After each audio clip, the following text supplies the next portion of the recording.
Deməli, korsaları keçmişik gilzə. Bir-bir yoxlayırıq ki, görə hansındansa da bir dənə defekt olar eləyər.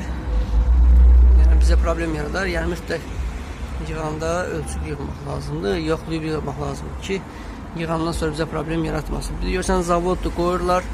Defekt ola bilər. Yəni, nə olsun siz orijinal almışsınız. Bir də defekt çıxanda çıxır. Yəni, olur belə şeylər.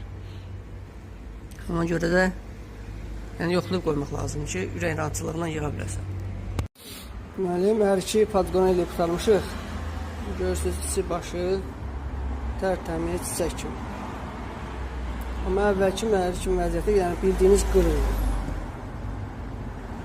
İnşallah bunu normal yağ tökürsünüz, vaxtına yağını dəyişirsiniz, yağının vaxtını çox keçirtmirsiniz, ondan sonra sürürsünüz, gelir. Gerimək qasını vurduq, ikinci karteli inşallah bağlayırıq, gelir. Bəli, boltları da sıxdıq, balaca sep və başmaqlarına dəyişdik, inşallah davam edəcək. Bir də Honda 2-ya da 2 sadə mühərriklərdə Vanusun setkası blokun içindədir və buradadır. Bundan ötürü qalıfqa mütləq şəkildə çıxmalıdır. Yaxşı olar ki, hər dəfə motoru zad açdıranda və yaxud da qalıfqanı nəyələnsə bağı söküləndə yəni bu süzgəci dəyişdirəsiz. Elə də bahalı bir şey deyil. Qalıfqanı yığdıq, qalıfqa sıxıldı. Zajqaniyalar quruldu.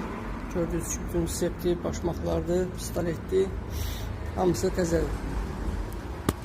Yəni, bunları dəyişəndə həmişə komplekt dəyişmək lazım. Çox adam sepi dəyişir, bunu saxlayır. Yəni, bu düzgün deyil. Bir müddətdən sonra bu yiyiləndən sonra, başmaq daşınma olandan sonra yenə də eyni şey olacaq, yenə başlayacaq sep səs eləmək. Yəni, ona görə dəyişəndə komplekt dəyişmək lazım. Dağılıb bir qəşəng. Bu da yekun.